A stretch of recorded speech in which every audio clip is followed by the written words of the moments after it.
That's a key to your zone of genius, Rob. Look for those things where you lose track of time. You're doing something you love so much. Those are cues to what we ought to be doing in our lives right now. In the next chapter of your life, you'll be able to persevere through any mid-career struggle you're facing while navigating the uncharted waters of your next chapter. How do I know? Because you're listening to this podcast. Get ready to shed your current identity and shift into the next chapter of your life that's narrated by the future of you. Welcome to another episode of the Next Chapter Show. And today on the show is author Gay Hendricks, who wrote a book called The Big Leap. So a few years ago, like a bazillion people recommended that I have to read this book. And I was like, what is it about this book that everybody all of a sudden is talking about? Oprah and just everywhere. It was like all of a sudden I could not hear about this book. It is where the term zone of genius comes from. So the author one day came up with this idea that if more people were living in their zone of genius, they would be happier. So he coined the phrase. He also, if you've ever heard the term upper limit problem, which is where you can kind of only go so far in life, and then you bump up against this thing where it's like, I just can't seem to get past it. So for people that listen to the show who are working on their next chapter, thinking about their next chapter, or somewhere in between all of it, this book, I think, is a perfect book to help you navigate ways to sort of like, kick out that upper limit problem. And there'll be a lot more explanation about that in this interview.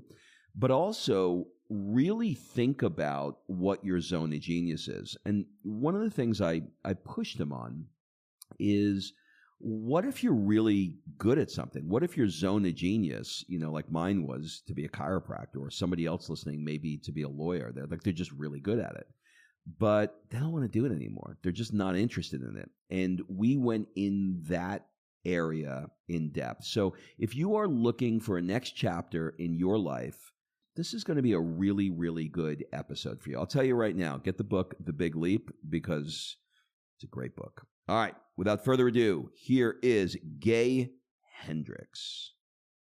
Gay, welcome to the show. Thank you very much. I'm really glad to be with you, Rob. I'm super excited to have you here. This show is called Next Chapter, and it's for people that are ready to step into a new chapter of their lives. They may have been doing something for 20 years and are bored with it, or they have a new calling, or maybe they see the writing on the wall. And you're the guy that has coined the phrase zone of genius. Honestly, you're a bit of a rock star to me, because I have been using this term and I just thought that phrase was always here. Do you know what I mean? And then I found out that you were the man that created it. So do you remember the moments where you were writing your book, The Big Leap, or you had a conversation, or where you went, zone of genius, that's it? Well, I wish I had a brilliant, snappy answer for you there, but the truth is, I don't remember it actually. I think it had to do with when I was conceptualizing how people spend their days. And that's where I came up with the zone of incompetence, where we're doing stuff we're not good at and don't like to do. The zone of competence, where we're doing stuff we can do, but somebody else can do it just as well. And then I saw that many people I worked with were spending time in their zone of excellence. And we can talk all about this in more detail, but the zone of excellence is when you're doing stuff you're good at and people reward you for it, but it's not quite satisfying to you after a while. You get this urge, this itch to do something else. And I think I was standing in line in the post office when the idea came to me that we, each of us, have this zone inside ourselves where we're doing things we love to do and things that make the biggest contribution that we have to other people's lives. And yeah, I think it was something humble like standing in line when it suddenly popped into my mind. And I remember at the time, though, it excited me because it explained what was missing in so many of the people's lives I worked with. A lot of the people I worked with were quite successful people, but they all had that something missing in their lives. And in The Big Leap, where I originally published this, and then the sequel to The Big Leap, which is called The Genius Zone, that's where I really flesh out what the genius zone looks like and how you can live in it every day. That's my current passion, is showing people how to live in it every day. Okay, so this particular audience is a group of people who probably are pretty clear about what they're good at because they've been doing it a long time. In my case, I was a chiropractor for 20 years. And, if one more person told me their neck or back hurts, I was going to shoot myself. You know what I mean? Like I am a really, really good chiropractor. It's in my zone of genius for sure. And it's in my zone of expertise, if I can add an additional term. But I was done with it. Like I just did not want to do it anymore. So how does one reconcile with what they're really good at, but they're not that passionate about it anymore? Well, I think you're speaking to a situation where a lot of people find themselves in. That's exactly what happens in the zone of excellence. You're really good at it and people reward you for it. And the problem with being a great healer is that then more and more people with pain come to you to be healed. And after a while, that gets to be a drain on your energy, because here's the spark that's missing. It's whether you're doing something you love and something that makes a big contribution to other people. Even it's like one of my mentors, Abraham Maslow, said, it doesn't matter if you're making a genius soup or writing a genius symphony. It's all the same because it calls on that deeper part of you. So maybe your soup is going to nurture 5 or 6 people. Maybe your symphony is going to be heard by 5 or 6 million people. But what's important is that you're calling forth this spark in yourself, which is you at your best, you doing what you most love to do, and what your biggest gift is that you want to give to the world around you. So if you're good at it, but don't want to do it anymore, do you still consider that a zone of genius, or is that a zone of used to be genius, but I don't want to do it anymore? Here's the way I look at it, Rob. Imagine a clear, still body of water, like a pond on a clear morning, and you drop a pebble into the middle of it. And that's the pebble called, I want to find out what my genius is. I want to expand my genius in the world. And then there's all sorts of ripples that are spreading out from that big declaration you've made. And that's where you want to live, is on the sweet spot of always refreshing your genius. Like there might have been, I don't know, after 20 years, maybe suddenly you learn a new technique of how to do it or something like that. But still, I've got to keep homing on this thing because I've seen it on the faces of, let's see, I've worked with, I think now 20,000 individuals and 4,500 couples and about 1,200 business executives. And what I see on their faces when they're in their zone of excellence, if they've been doing it too long, it's sliding down toward their zone of competence almost, because it's something they can do, but they don't have their passion behind it anymore. And boy, I'll tell you, I've met people like that a lot, not just in the healing professions, but breaks my heart to even think of it. But I remember a famous attorney came to me. This guy was at the top of his game, made millions of dollars a year. And I don't know, you can censor what I'm about to say later, but because it's kind of R-rated. But I said to him, what's really wrong in your life? What feels off center? And he says, I spend all day long taking money from some asshole and giving it to another asshole. And he said, that's my life. And I'm great at it. I've made hundreds of millions of dollars for my clients, But you know what? When I wake up tomorrow, I'm going to be spending 10 hours taking money away from one blank, blank, blank and giving it to another blank, blank, blank. That doesn't do it for me anymore. And it was heartbreaking to me because he had worked himself into a depression where he was doctor shopping for different antidepressants and amphetamines and things to pep him up to get through his day. And to me, that is, in a way, the worst of the excellence zone, when you've been doing it so long that it's become a poisonous entity to yourself. So I don't want anybody that's listening to me or watching me to ever get anywhere near this. I want you to spot it out there on the edge of the clearing where you're beginning to get bored and say, well, what is it about life then that would excite me? What do I really love to do? What you just need to do is finding 10 more minutes or 20 more minutes a day to do something that lights you up inside. And that gives you the rebirth that many people need at midlife or beyond when they frequently encounter this problem. You know, it's interesting. I was in Los Angeles for a while, and I don't know, I felt a little bit like, thinking about your book cover, it was a little bit of a fish out of water. I, was surrounded by people that were just, wanted a bigger house and a better car and make more money. And I've always had a passion and a love for the experiences of life. I'm more interested in that. And through a whole host of series of events, we decided to follow that. And my family and I, and now we're in Italy for almost 2 years now. And other than the obvious culture shock of, oh my God, I'm not in Kansas anymore, when we got here, if you look at my heart rate variability, my pulse, when I was living in a place that just didn't feel right for me, and where I am now and my level of happiness. So I'm assuming that this sort of falls into your kind of work, which is following not only just a zone of genius or excellence, but stepping into an environment that supports that zone of genius and supports where you are. I was wondering if you could maybe talk a bit about how environment, we'll call it neighborhood, whatever you want to call it, affects your work in as far as zone of genius.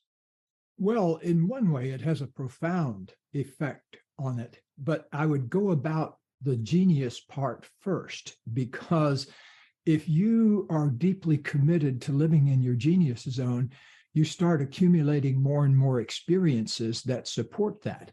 And then what happens is you start wanting to favor environments that support that.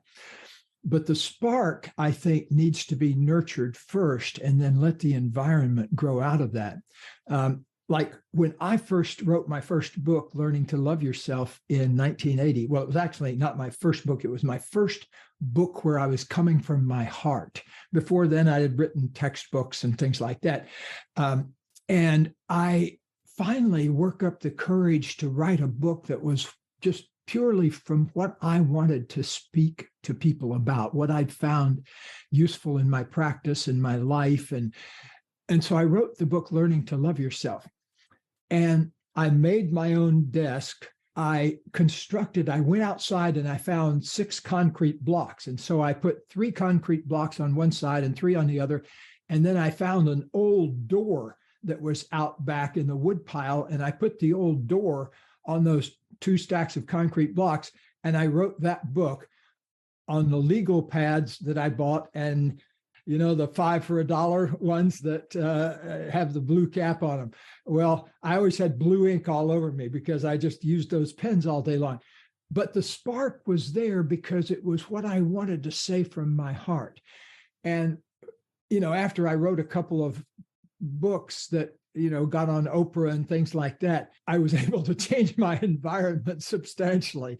For the last several decades, my wife and I live in our dream home, in our dream city and town, and have created our dream lives. And when I walk into this office, every bit of it is furnished by the genius of my brilliant wife, Katie. And it's like stepping into a genius zone shower in here, but I just want to put that big caveat Don't wait till you build your dream house to express your genius. I met a person at a party way, way back, and she was a psychologist, PhD psychologist, had a big private practice. And we were talking. She asked me what I was doing, and I said I was working on this book. And she said, I'm going to write a book. As a book author, if you're not one already, you'll soon learn that if anybody asks you and you say, I'm a writer, I've written a book, they will immediately not say, what is that book about? They will say, oh, I want to write a book myself.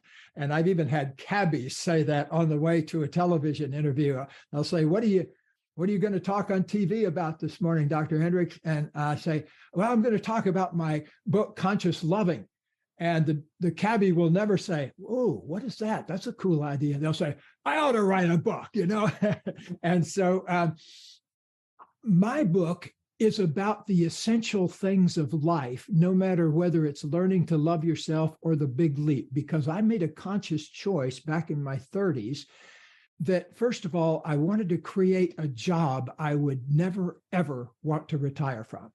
And here I am, 40 some years later, still as excited about it as I ever was. So that was number one. Number two, I didn't want ever a word to come out of my mouth again when I was speaking in public or anywhere that wasn't about what I knew to be true in myself and what I felt could be most useful to other people. And so I began to focus on that. That became my genius work. Now, everybody else's can look a lot different. You don't have to disappear into a room for 2 hours a day like I do and work on a writing project. It could be something as simple as tinkering with today's soup spices. But whatever it is, it needs to have the capacity of love in it, and it needs to have the capacity, something that can be surprising, new about it. It's interesting to me listening to this story. For whatever the reason is, I did not fully get that a lot of this zone of genius idea you've applied quite directly to your own life. So my question for you mentioned a bunch of books before The Big Leap, and then there was the books after The Big Leap, right? Was The Big Leap your big leap in terms of your author career? Probably so. People ask me how long it took to write The Big Leap. And I say, well, it took me a year to actually do it, but I've been thinking about it for 30 years. And so like with our book, Conscious Loving, the first one we were on Oprah with and all that 30 years ago, it's a book about relationships, but I'd been thinking about it for half my life, really. So when Oprah said, how long does it take to write a book like that? I said, well, really, it took me 6 months plus 25 years, So you have to start in terms of where you started thinking about it. But I would say The Big Leap was certainly a big leap for me because it was the first time I've tried to synthesize 30 years of work that I'd done with executives and other successful people into one place and really have one place that served everyone. And apparently it hit a sweet spot, because here's the thing, and you probably know this in relationship yourself, the very same genius that nurtures you as an individual also plays a huge role in your relationships. And here's why.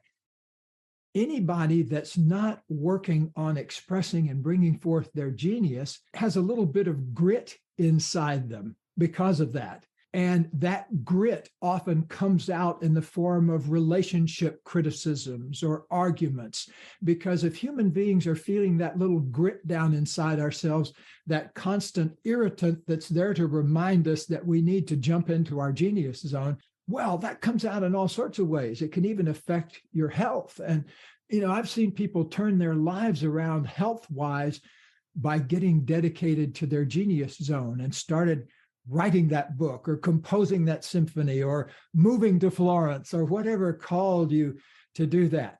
Let's say that part of what you're doing now, Rob, is in your genius zone. You're articulating wisdom for people, you're calling in experts to talk. And so you're adding incredible amount of useful wisdom to the world on a regular basis. That's genius zone stuff. But I always say your genius zone is like a diamond. It has different facets and fractals to it. So I bet if we turned the interview around and made it on you, that you could think of 5, 6, a dozen other aspects of your genius zone that are coming to light the more you look for it. Yeah, it's funny. Someone reached out and I had coffee with her this morning. They want me to teach a class at one of the American universities here in Florence on interviewing. Now, this is not anything that I planned for. I wanted to do a podcast about people living their next chapter of life. I certainly had no interest in doing that. But I see what you're saying, that when you step into that world where your heart is connected to it, the universe, my words, not yours, but the universe will conspire in your favor and help create some, momentum. When you talk about tapping into your heart and you talk about stepping into that zone, some of this feels a little bit like an art and not quite a science, where you're sort of feeling your way through it. Where do these genius zones come from? It's like when you get an idea for a book, like where does it come from? When you see people that are tapping in, why do we all have these different zones? Yes, well, we human beings are very fortunate in a way, in many ways. First of all, there's 9 million species or so on this planet, and we happen to be the one that can have this conversation right now. But let us never forget, as above, so below, in the sense that we are all made of exactly the same thing as everything else in the universe. And where did that come from? Like I'm looking out, I happen to be blessed with 6 or 8 oak trees on my property that are all in excess of 300 years old. And it gives me a spiritual satisfaction to be here for my wink of the eye period of time, but to be able to nurture those beings. Now, the idea for those beings, the seed for it got planted 300 and some years ago, but the idea for oak trees comes from the creative source of things in the universe. The same thing that makes the oak trees makes us and everything else. We're all constructed of carbon, oxygen, nitrogen, and hydrogen in different kinds of forms. Our form loves to inquire into ourselves and say, how could I make life better for myself and my family and the people around us? That's what creative people have done through the millennia. And of course, there's folks on the other side that are busy doing the other stuff. But, the folks I'm speaking to have been about the business of making the world a better place. But what's often missing, Rob, is I keep coming back to this thing about doing what you most love to do, because sometimes I think there's good evidence that people are born with that inside, some of us, and some of us learn it by picking up stuff around us. But like the story I told in The Big Leap, where when I was 5 or 6 years old, I think it was 5, for my birthday, I got a tricycle. It was raining that day, January 20th, and it was raining in Florida often on my birthday, I remember. And that's the rainy season in Florida where I grew up. And so I got my tricycle for my birthday, and I was so excited about it that my grandmother let me ride it around the living room of her big house. And the first thing I did, I used it as my commuter vehicle, and I had my granddad put a cardboard box in the corner of the living room, and that became my office. And I would pedal my bike there and climb into my box, and that was my office. What did I do in that office? Well, it was hard for me to explain. It had something to do with solving problems, helping people solve problems. Now, everybody thought that was very hilarious because I lived in a town of 10,000 people where there was no psychologist, no social workers, no school counselors. There were some medical doctors, a few chiropractors, and a whole bunch of churches with ministers. But that was about it. Where did I come up with this idea? I couldn't have heard it on the news or anything like that. So I think if we look down inside ourselves, we'll find things even as very early childhood that we love to do. That's a key to your zone of genius, Rob. Look for those things where you lose track of time. You're doing something you love so much. Those are cues to what we ought to be doing in our lives right now. So many people, I believe, well, certainly that have come across my desk, whether I'm coaching them or just interactions with them on social, and there's a hesitation for them to step into this fully because their first priority is how much money can I make if I want to change my life? I'm a lawyer. I hate it. It's not something I really love anymore, but I have this passion to write books on a Tibetan detective, but I'm afraid that it's not going to make any money. And so they make a decision to ignore what they perhaps know their zone of genius is in deference to making money. I was wondering if you can maybe share a little wisdom on that. Well, first of all, I think that we all need to be very mindful of the practical realities of life. I never suggest to anyone that they, dismantle their life entirely. Quit their day job. Yeah, exactly. Start with your 10 minutes a day. Everybody can find that. And even here, when, like we have this thing where corporations will send us their CEO for the day, and it's a one-day thing. And, they pay pretty big chunk of money for it, $25,000. And so the CEO often comes with a big agenda and a big desire to make some changes. And the people that sent him here, the board of directors of the company, often wants him to make some big changes too. So it's a very charged day. But one of the first things that we do is we ask the person to go in a little room by themselves and just for 10 minutes do one thing. And here I'll give your listeners the $25,000 punchline of this one thing we ask them to do. We ask them to go in a room and just reflect on a question and then take 3 easy breaths between reflection on it. The question is, what do I most love to do? And then take 3 easy breaths to give your body and mind chance to kind of surface some responses to that. But then you go right back into the question, what do I most love to do? And then you go into another 3 breaths, and then you come back and maybe you accent a different, what do I most love to do? And then 3 easy breaths. And then what do I most love to do? So looking at it from many different angles over a 10-minute period. And the funny thing is, even though it's only takes 10 minutes, you have some people that come out and say, okay, I got my 25 grand worth.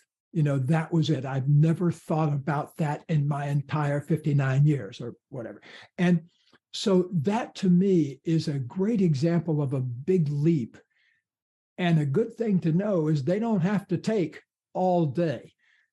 A huge leap is when you even shine the light of awareness on some element of your genius zone. You have that wow moment of, oh, here is a way I spend my time that I love to do it, and it has a big positive impact on other people's lives. To me, that's living in the sweet spot of life. Now, this is not an overnight thing. I spent the 1980s working on that in my own life, living in that question, what do I most love to do? I cannot tell you what living in the sweet spot of that does for you on a daily basis. Here 30, 40 years later, I feel younger and more vibrant than I did when I first started thinking of these ideas. And obviously, with the human lifespan being what it is, that won't be around forever. But that's the reason I get up at 4 o'clock in the morning and write books about it. So you are now writing how many hours a day, would you say? Well, I'll answer that question by giving you one of my favorite quotes from Pablo Casals, the great cellist, the master cellist of the 20th century. They asked him when he was, I think, 86 or 83 years old, do you still have to practice every day? And he said, well, I don't have to practice every day, but I put in 3 hours a day of passionate practice every day of my life. He said, it used to be 5, but I've eased up a little bit in my 80s. Okay, now I'm only 78. I'm just getting started at this aging thing. but he's my model. I used to write about 5 or 6 hours a day. Now I write about 2 or 2.5 hours a day. And it's not because I'm less passionate. It's just because I wake up around 4:30 every morning, just naturally. That's my awakening time. My wife likes to sleep in till about 7:30 or 8. So I have about 2 or 2.5 hours there where it's really quiet, just me and the cats. And so I get a lot done. And that just fits my schedule really well, because then after about 8 o'clock, when my wife gets up, I enjoy hanging out with her and doing things like you and I are doing right now. That's kind of how I spend my day. After about 8 o'clock in the morning, I don't really attempt to do much more creative writing. My sweet spot is really those early morning hours. And by the way, that's what I recommend. Find out what your sweet spot time-wise is, because I used to be a night person. Then suddenly I become a morning person. Who knows how that happened? But the second half of my life, I've been I pop right open at 4:30 in the morning, no alarm clocks needed, but that may not fit everybody's schedule. You talk a lot about something called an upper limit problem. Can you explain that? Yes, the upper limit problem is old, programmed, unconscious ways we sabotage ourselves when things start going better. So you get a raise at work is a classic.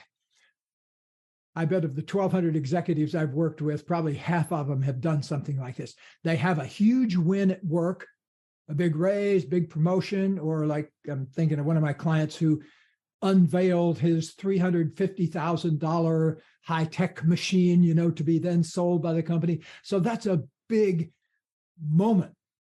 In that particular case, the guy unveiled his machine that he'd been working on with his team for a year and a half, went home that night and created the biggest uproar with his family there'd ever been.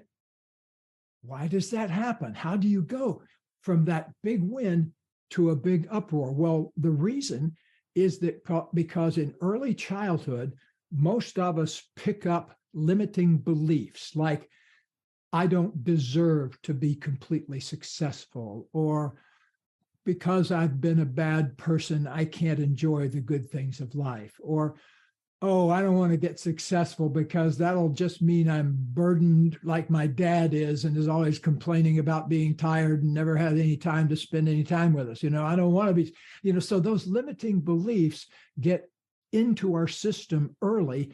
And then later on in life, when we start having good things happen, those things unconsciously come up and trip us up. And so once I spotted it in myself, I realized, holy smokes, everybody has this problem. We do it in work. We do it in our relationships. We get to a certain place and then we find some way to sabotage ourselves. So I made it one of my life missions to find out why and show people how they can do something different that doesn't cause that upper limit reaction. And actually, the big leap is really only about 2 bombshell ideas. One is how to clear up your upper limit problem, which is a very big thing to do in life. And number 2, how to get anchored in your genius zone. The new book, The Genius Zone, is more about how to live in your genius zone, how to stabilize there once you're kind of up in that zone. So the two work very well together. Is there a shortcut to being able to control that inner voice that is just nonstop telling you what a loser you are? You know what I mean? Yes. The quick move is to realize that every upper limit problem is driven from underneath by a fear. And there are only a small handful of fears that drive it. One of them I mentioned is the underlying belief, the fear that I'm fundamentally flawed in some way and therefore do not deserve to enjoy all the good things of life. So a second one, big one too, is I'm afraid of outshining other people. I need to keep my genius hidden for fear I will outshine other people. A lot of people who have that limiting belief grew up in families where they were maybe the second or third or fourth kid, and there was one who was the golden boy or the golden girl, and you weren't supposed to outshine that person. And so I've run into that in many, many people's lives, especially pretty successful people. So a third one is that fear I mentioned about success will make me feel more burdened. So a lot of people have this unconscious belief that success equals burden.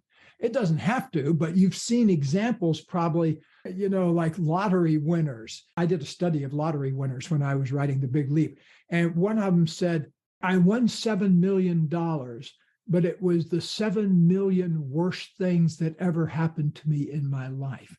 It's almost a proverb that lottery winners are going to be back where they started. I think something like 60% of them are back where they started within a couple of years, because they don't have the underlying structure, the positive belief system that allows them to have good fortune and keep good fortune going. That's what I'm interested in. Is I actually have a book also called Conscious Luck that's very popular, about 8 ways you can go about improving your luck. And so I think that even things as fundamentally as luck and love and money are affected by our underlying negative belief system of how good we think life can be. So here's the big thing to look at. Under every upper limit problem is a fear. When you catch yourself upper limiting, look for the fear. What am I really afraid of? Shine some light on that, and that'll show you where a new positive program needs to be installed. And all of those new positive programs are in the Big Leap, in the Genius Zone. You just need to take the 10 minutes a day or so that it takes to move those through. By the way, next year, there's going to be a 365-day Big Leap book come out with a day for a big leap year, for having your own leap year. Is next year a leap year? I don't know. That would be amazing if next year is a leap year. If I'm leading a charmed PR life, it will be a leap year. All right. Well, in our remaining time, I want to have some fun with you. Your wife, Katie, that you seem like you're in love like 2 teenagers together. I've watched your Instagram. It's fun to watch. I'm going to ask you a true or false. Your wife says that he can see the essence of people and the core pattern that's blocking their direct experience of essence in about 2 seconds. True or false? That's true. And I actually feel tearful. I guess I hadn't read that or something, but that's such a beautiful thing. And yes, that's the essence of my genius. Amazing. She said he can change a pattern in the blink of an eye. True or false? True. Blues harmonica enthusiast, odd hours, creative dance improviser, and a whole skillet pancake flipper. True or false? Absolutely true. Why have a bunch of pancakes that you got to flip if you can just make one giant one and flip it with one move? He can be present with absolutely anything. Well, that's a wonderful thing to think and a wonderful thing to say. I know I've been present to lots of things, the births of babies and the deaths of elders and bombs and earthquakes and being chased by tigers through a Nepali jungle. But I don't know if I've been open to everything yet, but we'll see. All right. And she also said in another life, he would have been a king.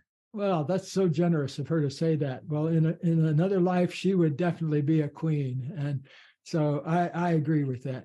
All right. A couple more fun questions as we start moving towards wrap. What is your superpower and what is your kryptonite?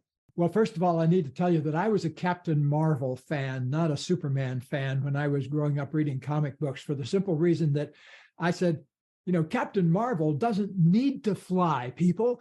You got a guy, you're cheering for a guy who can fly? Who do you know that can fly? I was kind of a practical mystic when I was a kid, I think. I always had my eye on the bottom line. Part of my genius is the ability to explain really complicated things in a really simple way. Like I've even had 13 and 14-year-old family members where I've tried out ideas on before I go on a talk show, to see if I can get it across to every member of the audience. Because I know some people watching at home, they're not going to be philosophers or PhD students. They're going to be waiters or whatever. And so I want to be able to communicate with the full range of people.